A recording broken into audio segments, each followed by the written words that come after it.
사도행전 이제 7장을 볼 건데요. 1장의 중심 내용은 제가 정리한 겁니다. 여러분이 정리하면 또 다를 수 있어요. 제자는 물 세례에서 주님의 부활까지의 증인이 되어야 한다라고 정리했고요. 예수님의 제자는 물 세례에서 주님의 부활까지의 증인이 되어야 한다라고 정리했습니다. 2장에서는 말씀은 육체를 더럽히지도 영혼을 음부에 버리지도 않는다 이렇게 정리했고요. 3장에서는 하나님의 뜻인 복음이 구원의 실제가 되게 한다라고 정리했고 4장은 예수를 믿음으로 구원받는 자는 서로가 서로를 섬긴다 이렇게 정리됐습니다. 그 다음에 5장은 주님을 믿는 믿음이 증인이 되게 된다 이렇게 정리했고 6장은 사도는 기도와 말씀의 종이 되고 집사는 영광된 삶의 종이 된다 이렇게 정리를 했습니다. 그리고 이제 7장을 정리를 하게 되면은 이제 사도행전의 큰 어떤 단락 중에서 1장부터 7장까지가 한 그 단락으로 정리가 된다. 저는 이렇게 생각을 하고 있습니다. 1절부터 한번 보겠습니다. 1절 사도행전 7장 1절입니다. 그러므로 그 대제사장은 말했다. 너는 이와 같은 그것들을 가지고 있느냐. 이것에 대해서는 이제 설명 들어볼까요? 대제사장이 스데반에게 묻는 것은 스데반의 증거를 오해한 사람들의 말입니다. 스데반의 증거를 오해한 사람들. 스데반의 증거를 스데반이 설명을 했는데 스데반이 설명한 것을 잘못 해석한 사람들이에요. 사도행전 6장 13절과 14절 말씀의 내용입니다. 거룩한 성전과 율법을 거슬리는 말인 그 나사렛 예수가 성전을 무용하게 하고 모세가 전한 하나님의 규례를 다르게 해석한다는 이걸 말하는 거예요. 지금 대제사장이 스데반 네가 지금 그 나사렛 예수가 성전을 무용하게 하고 모세가 전한 하나님의 규례를 다르게 해석한 것이라고 말했는데 이게 맞느냐? 이렇게 이제 물어보는 거죠. 사람들의 말을 오해하는 것은 여긴 조금 설명입니다. 사람들의 말을 오해하는 것은 자기가 원하는 말만 듣기 때문에 그렇습니다. 나와 여러분이 인생을 살아가면서도요. 다른 사람의 말할 때는 내 생각 안에서 그 사람을 이해하려고 하면 오해하게 돼요. 우리가 사람과 대화할 할 때는 그 사람이 지금 무엇을 이야기하고 있는가, 왜 저렇게 이야기하고 있는가 그런 생각을 하면서 들어야 돼요. 여러분이 알고 있는 말로 그냥 알아들어 버리면 오해하게 되는 거죠. 여기에 나와 있는 사람들처럼요. 하나님의 말씀을 듣고 그 마음이 하나님 중심으로 바뀌게 되면 하나님 말씀을 온전히 들을 수가 있습니다. 이 하나님이 왜 이렇게 말하는가를 들었을 때는 하나님 말씀을 온전히 들을 수 있어요. 근데 내가 생각할 때 하나님 말씀은 이거야 이렇게 가버리면 하나님 말씀을 오해하는 것이 된다는 거죠.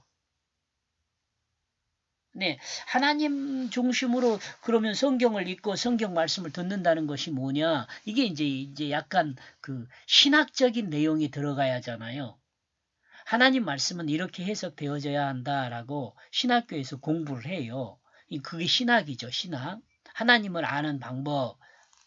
그것을 공부하는 건데, 제가 이제 이해한 그 신학적인 큰 것은 뭐냐면, 하나님을 아는 방법은 첫째, 성경 안에서 알아야 돼요. 성경 밖에서 하나님을 알려면 하나님을 알 수가 없어요. 오해하게 돼요. 그리고 성경 말씀 안에서 알아야 하는데 성경 말씀 안에서 안다는 것은 뭐냐면 지식으로 알면 안 돼요. 제가 이게 될 수 있는데 이런 말을 해요. 신학을 공부를 한 사람이면 그 신학에 의해서 성경을 보지 말고 이제 신학책을 좀 책상 아래로 내려놓고 성경을 직접 이렇게 자기 어느 일정한 기준을 갖고 있는 신학적 체계를 가지고 하나님 말씀을 봐야 한다 이렇게 말을 하거든요. 근데 제가 갖고 있는 체계 중에 하나는 아까 말씀드린 것대로 하나님을 알기 위해서는 성경을 통해서 알아야 한다라는 것과 그다음에 성경이 그럼 뭘 말하고 있느냐 이렇게 말했을 때 큰 기둥 두 개를 저는 설명한다 가지고 있다 그랬어요. 하나는 뭐냐면 성경을 통해서 우리가 알아야 할 것, 하나님께서 우리에게 알려주는 것은 뭐라고 저는 생각하냐면 인간을 구원하겠다는 하나님의 계시가 성경에 들어있어요. 인간을 구원하겠다는. 그러면 이 구원은 무엇이냐 그러면 거짓에서 진실로 옮기는 거예요. 아주 쉽게 지금 제가 설명하는 겁니다. 이걸 다시 풀면 엄청 복잡한 이야기들이 나오거든요. 근데 아주 간단하게요. 성경은 인간을 구원하기 위해서 우리 인간에게 계시한 책이에요. 근데 이 인간을 구원한다는 것은 뭐냐면 거짓에서 진실로 옮기는 거예요. 거짓은 사탄에 빠져 있는 것을 하나님에게로 옮기는 거죠. 진실로. 그 다음에 이 진실로 옮겨진 사람, 이 사람이 뭐냐면 하나님 말씀을 닮은 사람이거든요. 구원받은 사람, 그리스도인 이렇게 설명을 하죠. 그 다음에는 성경에는 그리스도인이 어떻게 살아야 할 것인가를 또 말을 해줘요. 그러니까 성경 말씀은 언제 어디서나 성경 말씀 안에서요. 어느 시기나 성경 말씀 안에서 이거 두 가지를 말해요. 어떻게 인간이 구원되는 것과 구원받은 그리스도인이 어떻게 살아야 할 것을 말해요. 그러니까 어떻게 살아야 할 것을 말한 것에서 여러분의 미래에 대한 부분과 이런 부분들을 다 언급하지요. 이제 이 사도행전은 그럼 사도행전으로 와 사도행전은 이 어떻게 살아야 할 것인가 이걸 아주 구체적으로 설명해 주는 것이 사도행전이라고 생각해 볼 수 있어요.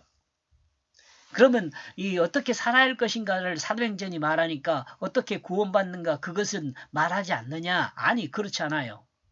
어떻게 살아야 할 것을 이야기하면서도 어떻게 구원받느냐도 이야기를 해줘요.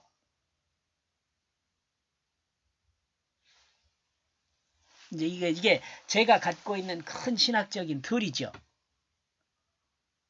성경을 보는 어떤 성경을 해석하는 어떤 개념이라 그럴까요? 그렇게 볼 수 있어요. 자, 하나님 말씀을 듣고 그 마음이 하나님 중심으로 바뀌게 되면 이건 뭐예요? 구원받은 사람이죠. 구원받은 사람이 아니면 이렇게 바뀔 수가 없어요. 그 마음 중심이 하나님 중심으로 바뀔 수가 없어요.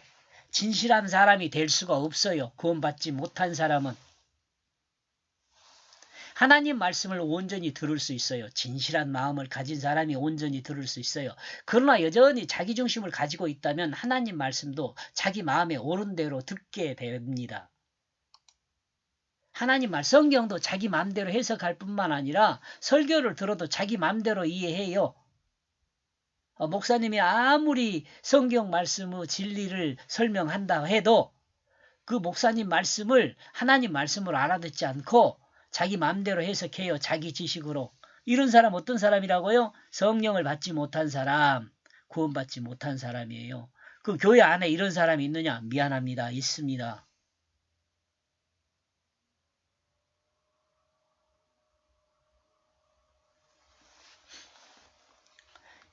이런 마음이 되지 않는 사람이 예를 들어서 목사다 그러면 그런 말 있잖아요. 여러분 뭐 잘 알고 있겠지만 성령 받지 못하고 목회한 사람이 가장 불행한 사람이다. 그런 말을 해요.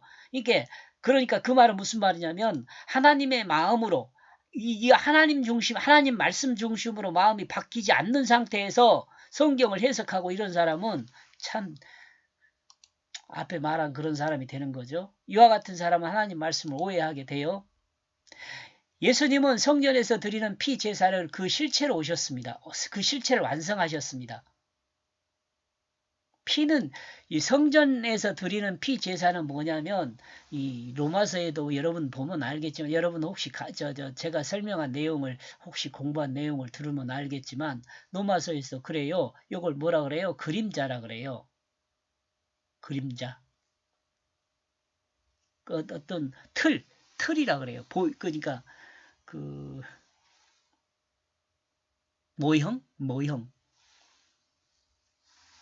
이렇게 이야기해요. 근데 이 피제사는 모형이지만 예수 그리스도를 통해서 십자가와 부활을 통해서 완성하신 것은 실체예요. 실체. 인간이 하나님의 뜻을 따라 구원받을 수 있도록 하는 그 실체로요. 이 실체를 믿어야지 구원을 받는 거예요. 그러니까 그런데 또 이것을 실체를 믿는다고 그래서 역사적 사실의 그것을 믿는 것이 구원을 받는 것이 아니라 내가 그 실체와 관계되어서 내가 죽고 내가 산 것 그것을 믿어야 돼요. 그래야 구원이 돼요. 그러므로 성전에서 제사장들을 통해 드려지는 동물의 피 제사는 예수 그리스도 대속의 십자가에 의해서 어떻게 됐다고요? 완성되었습니다. 그러므로 이 완성된 대속의 십자가를 믿음으로 하나님 나라를 반역한 자신의 영이 죽었음을 믿으면 됩니다. 이렇게 믿으면 어때요? 자신이 죽었으니까 이 제사함을 받는 거요. 제사함을 받는 거. 그리고 예수 그리스도 부활을 믿음으로 자신이 성령으로 거듭남을 믿으면 됩니다. 뭐가 돼요? 구원을 받는 거죠. 스데반은 이와 같은 그리스도의 온전한 모습을 증거하고 있습니다. 역사적 그 사실을 증거하고 있는 거죠. 그러나 자유회당, 이게 옛날 그 회당이 아니라 조금 자유로운 회당이죠. 이때 당시에는 이제 이 성전 제사가 없어지면서 각각 그 지역마다 이 회당이 생겼어요. 근데 그 회당에서 모임을 갖게 됐는데 이때 이제 회당에서 그 성경 오경을 꺼내서 또는 하나님 말씀이라고 하는 선지서를 꺼내서 읽으면서 그 말씀에 의해서 우리가 그 마음의 다스림을 받게 되는 거죠. 근데 이것을 온전히 하지를 못했어요. 자유회당은 이와 같은 스데반의 증거를 받아들이지 못하고 있습니다. 여기는 이제 유대인들 지도자들이 있어요. 서기관, 바리사인, 제사장, 장로들 이런 사람들이 있죠. 이 안에. 여전히 조상들이 물려준 유전에 의한 성전 제사와 율법에서 하나님을 묻는 모형인 거짓을 고집하고 있습니다. 성전 제사와 율법 안에서 하나님을 믿는 모형이며 거짓인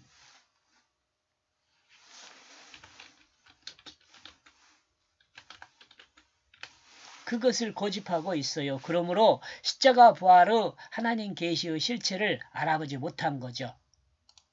누가요? 이 자유당, 그러니까 그 제사장이나 장로들이나 바리새인, 서기관 이런 사람들요.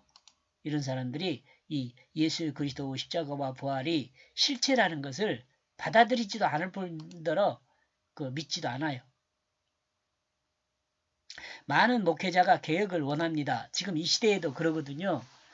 개혁주의 신학 이런 사람들이 있어요. 개혁주의. 그러나 그들이 말하는 개혁은 자신들이 생각하는 방향의 개혁입니다. 한번 생각해 보세요.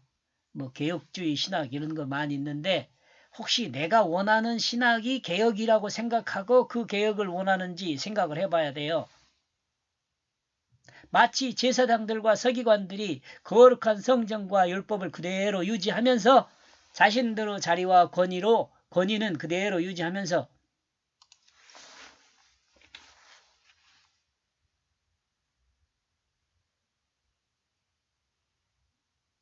개혁을 원하는 것이 아닌지 한번 생각을 해봐야 돼요. 진정한 개혁이 뭔지를 한번 생각해 봐야 돼요. 여기서 잠깐 생각하면 우리가 루터라든가 칼빈이라든가 이제 성경으로 돌아가자라고 말하잖아요. 이 바리새인들이 같은 사람들도 똑같았어요. 성경으로 돌아가자 그랬어요. 근데 그 사람들이 예수님한테 무슨 말을 들었어요? 이 말은 자주 제가 여러분에게 또 제가 늘 내 마음을 다스리는데 사용하는 말인데 독사의 자식들이 됐어요. 이 독사의 자식들이 됐단 말은 무슨 말이냐면 하나님 말씀을 자기 마음대로 해석하니까 그렇게 된 거예요. 하나님 뜻으로 이해해야 하는데 이 시대에도 신학이란 이름을 통해서 신학을 통해서 성경을 보는 것도 이렇게 어떻게 보면 합당하다 이렇게 생각할 수 있잖아요. 그런데 신학을 배웠으면 이제 성경을 통해서 그 신학이 맞는지 틀리는지도 점검을 해봐야지요. 신학이라는 것 자체를 성경으로 점검을 해야죠. 신학을 배웠으면. 엉터리로 신학이 성경을 점검한다 이러면 얼마나 곤란해요. 성경이 신학을 점검을 해야지 신학이 성경을 점검하면 안 되잖아요. 이 신학을 통해서 성경을 보는 것도 어느 정도는 타당하지만 이거 잘못된 말이라고 생각할 수 있어요. 우리는 성경을 통해서 신학이 잘못된 것을 지적할 수 있는 단계에 이르러야 돼요. 왜요? 성경에서 신학이 나왔으니까. 공회원들은 스데반의 천사와 같은 얼굴을 보았습니다. 사도행전 6장 15절에 나와 있는 말씀이에요. 여기까지 보겠습니다. 고맙습니다.